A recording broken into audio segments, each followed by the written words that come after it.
Olá pessoal, nessa aula eu quero falar com vocês sobre o cálculo da probabilidade de transmissão através de barreiras na mecânica quântica, o cálculo numérico desse processo. Eu vou passar por todas as etapas aqui de como é que faz o procedimento da conta e falar um pouco da importância dessa conta, para que a gente se importa com esse coeficiente de transmissão, né, com essa probabilidade de transmissão através de barreiras.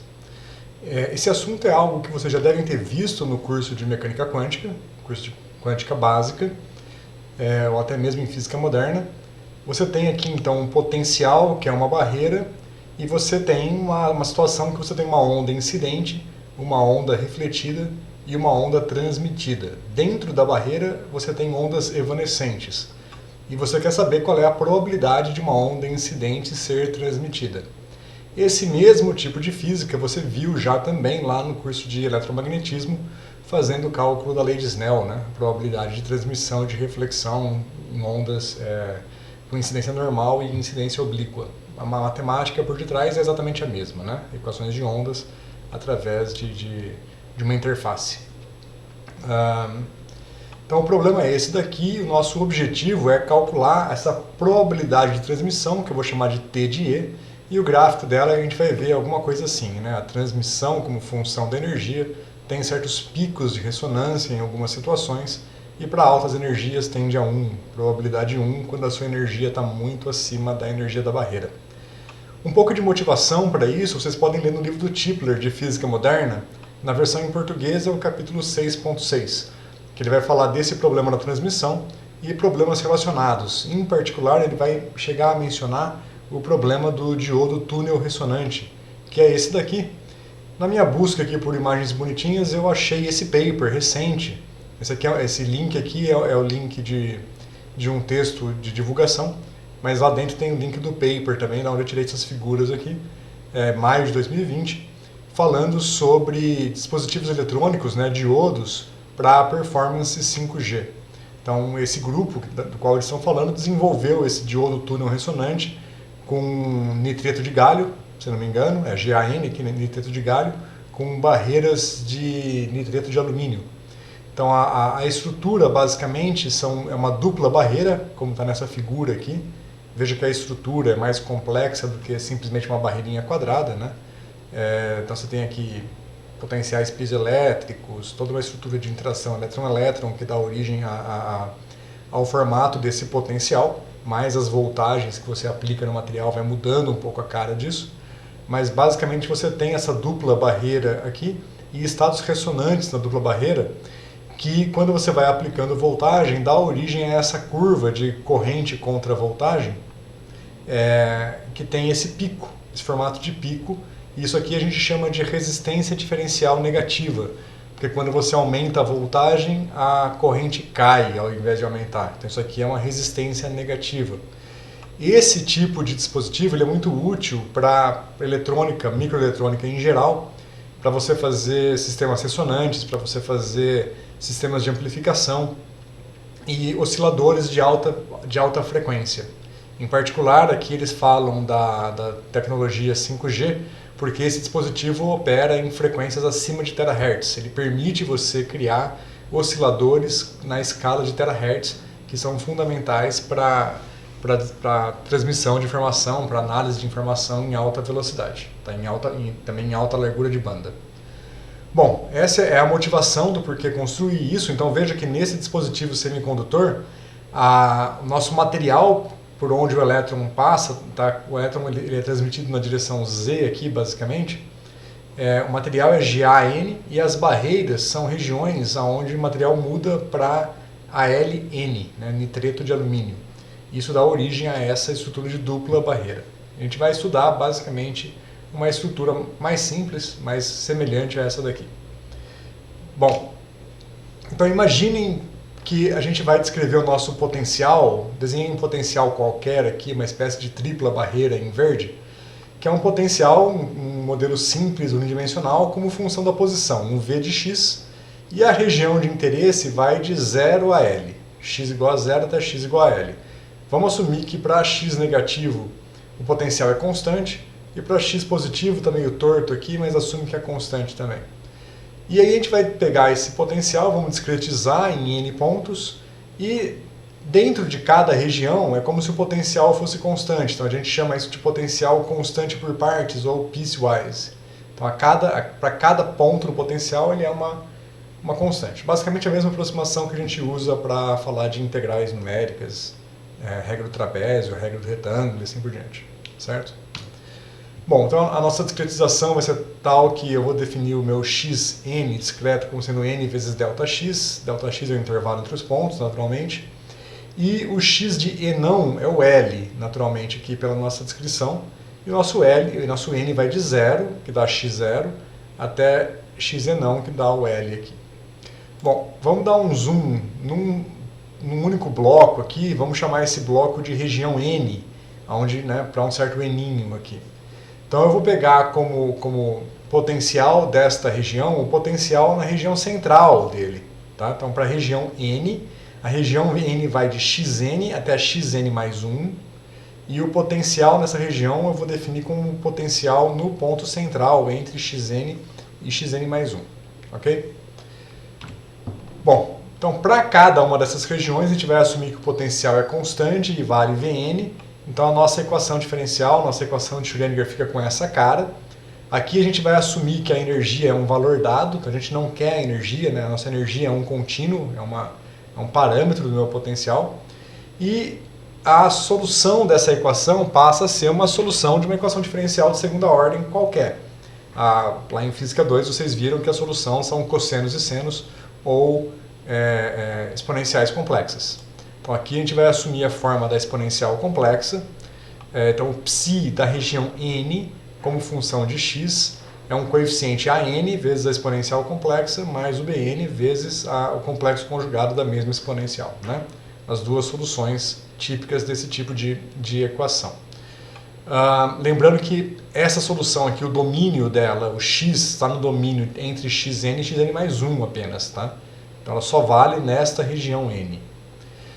E quem que é o Kn? Bom, só jogar aqui na equação que vocês veem que o Kn é a raiz de 2E menos Vm. Então a energia está escondida dentro do Kn. Ok? Bom, essa soluçãozinha é fácil de vocês encontrarem por conta própria. E o que a gente faz com ela? Bom, aqui a gente tem a solução de uma única região. Vamos pensar agora em duas regiões consecutivas, a região N e a região N mais 1. Dois pontos quaisquer aqui do meu potencial. O que a gente tem que fazer é conectar o lado esquerdo do meu sistema com o lado direito. Então, para isso, a gente tem que ir região por região fazendo as condições de interface. Então, a cada interface do meu material, cada interface da minha discretização, eu tenho que a função de onda tem que ser contínua e a derivada também tem que ser contínua. Então, a gente tem que casar a função de onda derivada ponto a ponto. Então, o que isso significa? Então, se eu pegar aqui, ó, a interface entre essas duas regiões é o xn mais 1. Então, ali em xn mais 1, eu quero que o psi da região n em xn mais 1 seja igual ao psi da região n mais 1 na interface, em xn mais 1. Então, o ponto da interface é o ponto de junção onde essas duas funções têm que ser iguais. E a mesma coisa para a derivada nesses pontos. Tá? Bom, usando a expressão dos psis que estavam no slide anterior, é fácil vocês mostrarem, fica de tarefa, que essas equações aqui se resumem a esse par de equações que conectam os coeficientes an e bn com os coeficientes an mais 1, bn mais 1, onde essa matriz que faz essa conexão é dada por essa combinação das exponenciais com os k's. Tá? Então essa demonstração é só escrever essas equações aqui e procurar colocar nesta forma matricial, que vocês vão identificar naturalmente esses coeficientes Qs aqui, que são essas matrizes que fazem a conexão das interfaces. Ok. Tendo essas expressões, então vamos fazer agora a propagação da função de onda da esquerda para a direita. Então aqui eu vou simplificar o meu coeficiente an, bn, eu vou chamar de um φn, e se eu estou fazendo o casamento aqui da região menos 1 é a minha região da esquerda aqui, com a região 0, que é o primeiro quadradinho aqui. Então eu tenho que o Q para n igual a menos 1 em x igual a 0 vezes o φ, né, a combinação de A e B da região menos 1, tem que casar com o da região 0. Mesma coisa para o salto da região N menos 1 para a região N. Região N é a minha região da direita aqui, região externa à direita. Eu tenho esta combinação que faz o casamento desta interface em x igual a L. E para as interfaces intermediárias é basicamente a equação que a gente tinha no slide anterior, só generalizada aqui para um n mais 1 qualquer. Bom, o que eu faço com isso? O que eu quero é casar os coeficientes das funções de onda, o φn, da região menos 1 com a região n. Então, aqui eu tenho o φ menos 1, eu tenho que pegar aqui e isolar o φ0, né? Excluir aqui o φ0.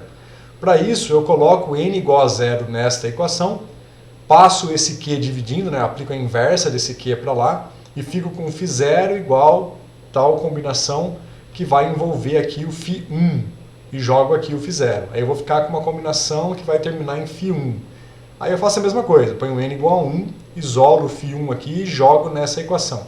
E vou fazendo isso recursivamente até conectar o φ menos 1 com o φn, desta última equação aqui. Quando vocês fizerem isso, essa combinação vai dar essa loucura aqui, uma expressão, né, que pode ser gigantesca. Então o φ menos 1, o φ da região da esquerda, vai ser dado por esses produtos aqui, desses q's, até chegar no φn. Este objeto maluco aqui, gigantesco, a gente pode simplificar, que só copiei ele para cá, a gente pode simplificar e chamar isso aqui tudo, esse produtório de q's aqui, a gente chama da matriz de transmissão, que é a matriz obtida por esse produto total aqui. E essa matriz a gente pode escrever como um produtório, então a matriz de transmissão Tm é o produtório de n igual a 0 até não, da inversa de qn menos 1 calculado em xn com qn calculado em xn. Então agora fica mais fácil, né? Compreendendo quem são as matrizes q's e essa parametrização no índice n e nas coordenadas xn, a matriz Tm é simplesmente fazer o produto de todas elas, né, consecutivamente. Beleza, feito este produto, o que a gente tem é uma conexão agora. Então agora a gente sabe que os coeficientes da função de onda do lado esquerdo estão conectados com os coeficientes do lado direito através dessa matriz de transmissão. Por isso que ela chama matriz de transmissão, né? Ela nos dá como que as ondas da esquerda se transmitem para o lado direito. Bom, então do lado esquerdo a gente vai assumir que a gente tem uma onda incidente, que a gente vai usar, vamos definir que a amplitude dessa onda é 1, porque é a onda incidente, e a onda refletida, eu vou colocar uma amplitude R, Rzinho, que é menor do que 1, que representa, né, a onda refletida. Tá? Então eu vou falar que esses coeficientes, o coeficiente A, que é o coeficiente da onda incidente, eu vou chamar de 1, e o coeficiente B, que é da onda refletida, eu vou chamar de R. Ok? O módulo de R, né, é menor do que 1, porque é uma porcentagem da onda que reflete.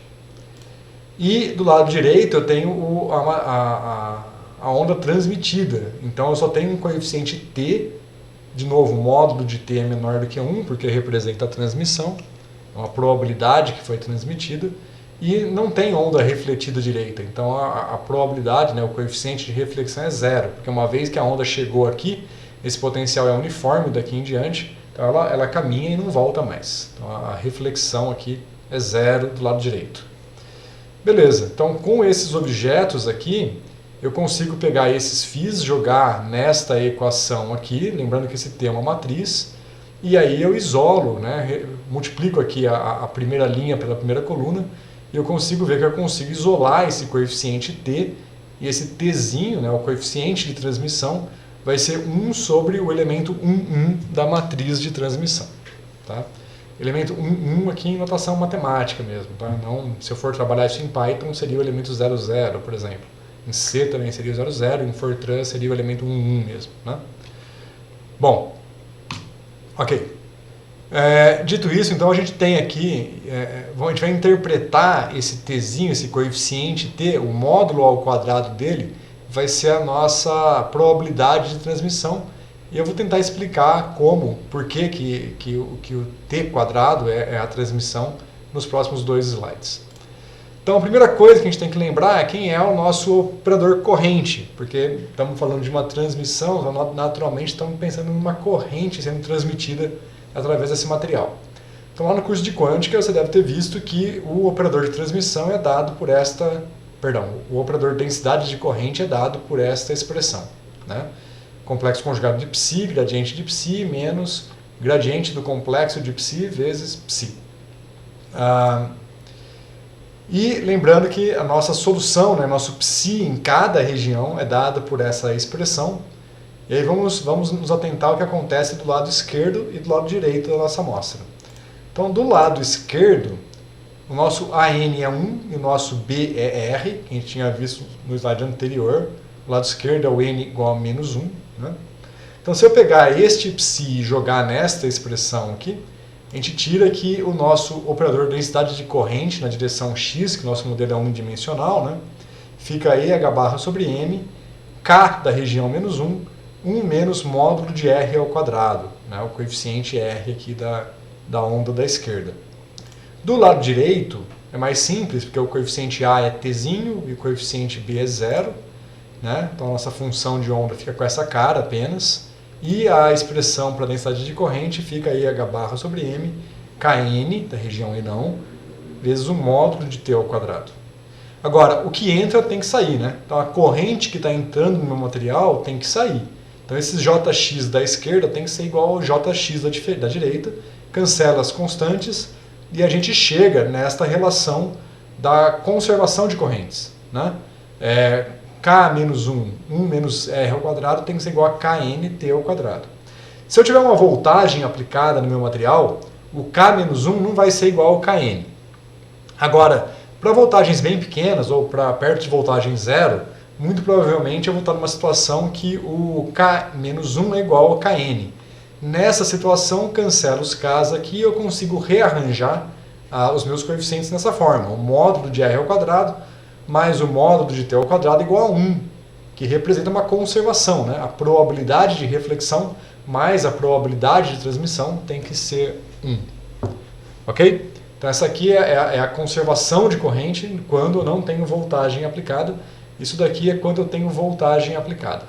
Nos exemplos que a gente vai discutir inicialmente, a gente vai pensar sempre numa situação de baixíssima voltagem, tal que a gente pode usar esta relação aqui para conservação de corrente. Ok. Bom, então vamos pensar agora numa voltagem aplicada. Eu vou desenhar ela como uma voltagem grande, mas depois eu vou tomar o limite que ela é pequena. Tá? Então aqui eu tenho o meu reservatório de elétrons do lado esquerdo com um potencial químico μL e o reservatório químico do lado direito com um potencial químico μR. Eles estão descasados em energia porque eu tenho uma voltagem aplicada. Essa voltagem, em termos de energia, é EV. Essa diferença de energia aqui. Voltagem V, em energia fica carga do elétron vezes V, EV. E aqui eu tenho meu potencial, né, minha barreira de potencial aplicada. Bom, como o Jx da esquerda tem que ser igual ao Jx da direita, vamos trabalhar aqui com o da direita, que é mais simples, que é simplesmente EH barra sobre M, K vezes a matriz de transmissão. Aqui já, o coeficiente de transmissão, aqui já é usando que o T quadrado é o T de E. Tá? Bom, em uma dimensão, a densidade de corrente, né, para você obter a corrente, é só somar a densidade de corrente sobre os estados que transmitem corrente, que são os estados cuja energia estão entre o potencial químico da direita e o potencial químico da esquerda. Então, nessa janela de integração aqui de energia. Tá? Se eu tivesse em 2 ou 3 dimensões, eu teria que integrar ainda na seção de choque transversal. Mas em uma dimensão, a seção de choque transversal é um ponto, então não tem que integrar nada, é só somar nos estados mesmo. Tá? Então, o que eu estou dizendo? Que a corrente, esse fator 2 aqui é por causa do spin, essa corrente é simplesmente a soma nos momentos positivos, só os positivos, que eu só quero os momentos, as funções de onda propagantes, né, as que transmitem, é só a soma dos Ks para a corrente, do operador corrente J, e isso só para energias nesta faixa aqui, tá? O limite de integração está implícito. A soma em K, ela vira uma integral desta forma, ok? E se eu substituir esse Jx aqui, eu tiro esta expressão aqui. Então, as constantes que eu vou acumulando aqui à esquerda, e a integral mesmo é t de k dk. Tá? O t, que é uma função de energia, vezes k dk. Lembrando que a energia é uma função de k implicitamente. Né? E aí eu uso isso para fazer uma mudança de variáveis. Então, como eu quero escrever o meu t como uma função da energia e não de k, eu mudo as variáveis de integração de k para energia usando essa relação aqui. Né? A energia do nosso sistema é h barra quadrado sobre 2mk quadrado. Então, o dE é simplesmente h barra quadrado sobre m, k dk. Aqui já aparece o k dk, então é fácil fazer a troca do k dk para energia. Né? E a nossa corrente fica com esta cara aqui. Então, a corrente é 2e sobre h. Aqui eu já troquei o h barra por h, né? H é 2π h barra. Integral de t de e dE. Então, a nossa corrente é simplesmente esta integração. Agora, se eu estou falando de uma faixa de energia muito pequena, né, se a minha voltagem vai a zero, ela é infinitesimal, uma voltagem bem pequenininha, essa integração ela se dá por um intervalo de energia bem pequena. Então eu posso tirar o t de e da integração e calcular ela no valor médio, que eu vou chamar de t de μ. μ é o potencial químico. Quando a voltagem for pequena, tanto faz se é o potencial químico da esquerda ou da direita, porque é voltagem quase zero, então o μ da esquerda é quase igual ao μ da direita. E a integração dá simplesmente EV, eu deixei o V aqui e o E eu juntei com esse E quadrado aqui. Então a nossa corrente fica isso daqui, 2E quadrado sobre H, coeficiente de transmissão vezes a voltagem.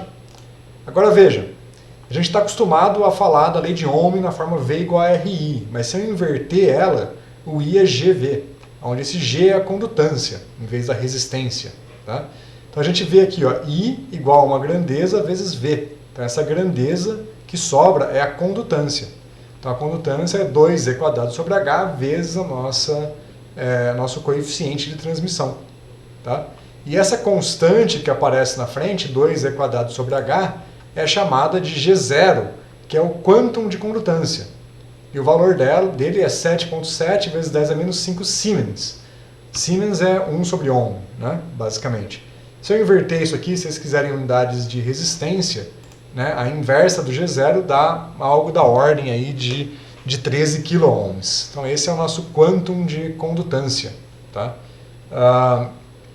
Ok, o que a gente faz com isso daqui? Então, por que quantum de condutância? Porque se a transmissão for perfeita, vai ser 1. Né?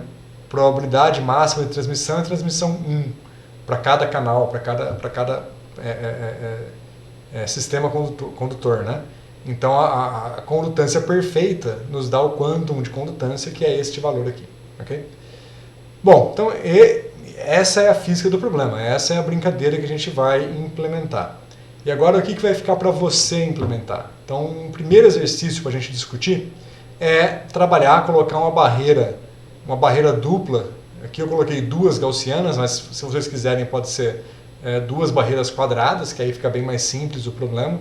Dá para resolver quase analiticamente com duas barreiras quadradas. Mas como a gente está fazendo coisas numéricas, né, vamos colocar uma barreira gaussiana aqui, discretiza em cerca de 300 pontos, aqui de 0 a 20. Tem as gaussianas bem definidas. E aí calcula esse coeficiente de transmissão como função da energia. Veja que a minha energia aqui das barreiras vai de 0 a 1. E eu calculei o coeficiente de transmissão de 0 a 3, para mostrar que tende a 1 para altas energias. Né? E a gente vê aqui, basicamente, os estados ressonantes que vão dar origem ao diodo túnel ressonante. Então, essas ressonâncias, esses estados aqui, são estados ressonantes, que são basicamente modos de vibração que ficam presos entre as duas barreiras. Tá? Vocês viram isso em ótica também, né? Tem física semelhante em ótica nas ressonâncias de Fabry-Perot. Isso aqui nada mais é do que o equivalente em quântica das ressonâncias de Fabry-Perot que aparecem lá na ótica.